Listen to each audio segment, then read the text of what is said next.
Well, this has been a great start. My fact takes us to the other side of the world. You have to row past the Mediterranean from Mesopotamia. Can I just spin the globe? Rather than... And then you must try and row across the Atlantic. Go south when you get to America because we're stopping in Mexico. When you hit the hot bit, just push through. Push through. And there's a few myths and legends that we didn't get to, and that's sad. But I didn't get to the Bermuda Triangle, which we rowing past. Oh yeah, right. I mean, the world is just full of them, right? But we get to Mexico.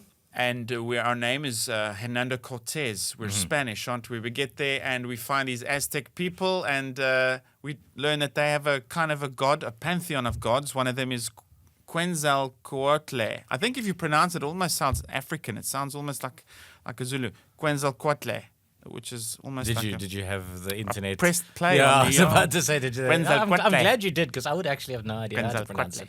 Quetzalcoatl, there's a big Q in there, and then a few, and then it ends with an L, which some other letters, which it shouldn't. Yeah. Yeah. Okay. I'd say it shouldn't. So yeah, but Hernando Cortez, the Spanish conquistador, he was something of a dick, if I know anything about him. I think essentially he became a dick. Yeah.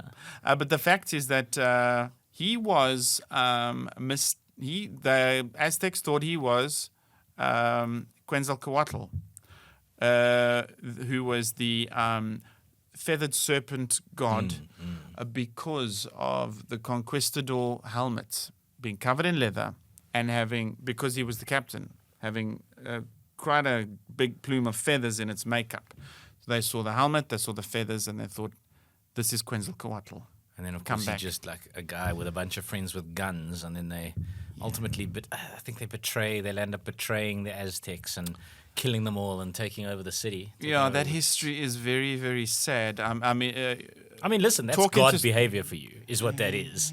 Like, let's be honest, the gods are capricious. If anything, they are somewhat fickle, and wiping out a city because does sound like a godly sort of thing to do. So what were the Mexicans expecting, really? Yeah. Sorry, the Aztecs. You gotta love who is the dude who wrote about Discworld?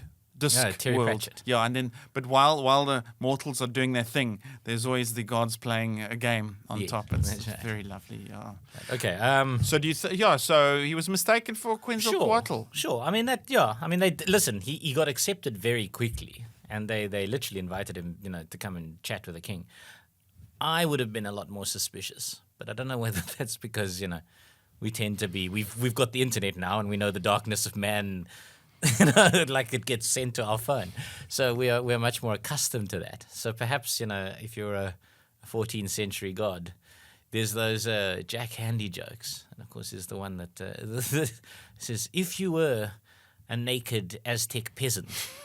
And a conquistador rode up and asked you, where's the gold? It probably would have been a very bad idea to say, I ate it, so sue me. But that's the kind. That sounds like they gave them certainly a lot more leeway than I think they would have given other strangers. Yeah. Well, I've, as tradition goes, our podcast, I started with a lie. With a filthy lie. It's a devious kind of lie because it's an uncertain sort of kind of lie. And the story is actually that he was confused for Quetzalcoatl was kind of they now think in hindsight historically that it was made up by the Spanish priests. Okay. And the Spanish priest's story was that because he had a light skin, that they confused him for Quetzalcoatl. But whether they ever confused him for Quetzalcoatl is actually a matter of a lot of maybe they were historical. Just nice blokes. Yeah, and shame. The book Talking with Strangers by Malcolm Gladwell. One of his opening chapters is that the misunderstanding between the Aztecs and the Spanish, and in language, and they had an interpreter there as well who was a lover of Hernando Cortez. And it's like it's almost like that kind of Asian thing of saying, people saying something and they go, yes.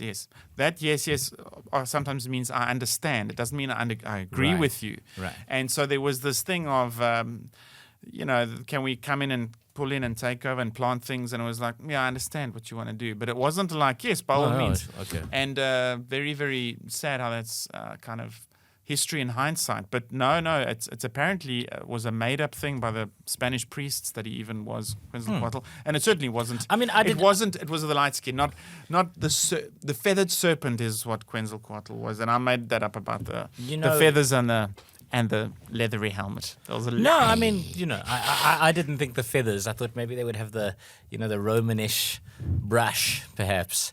I mean, because the Germans still to this day the Bavarians wear brushes on their hats. So why not? It wasn't unbelievable to me. Clearly, I fell for it. Congratulations. You continue to amaze me with your lying ability.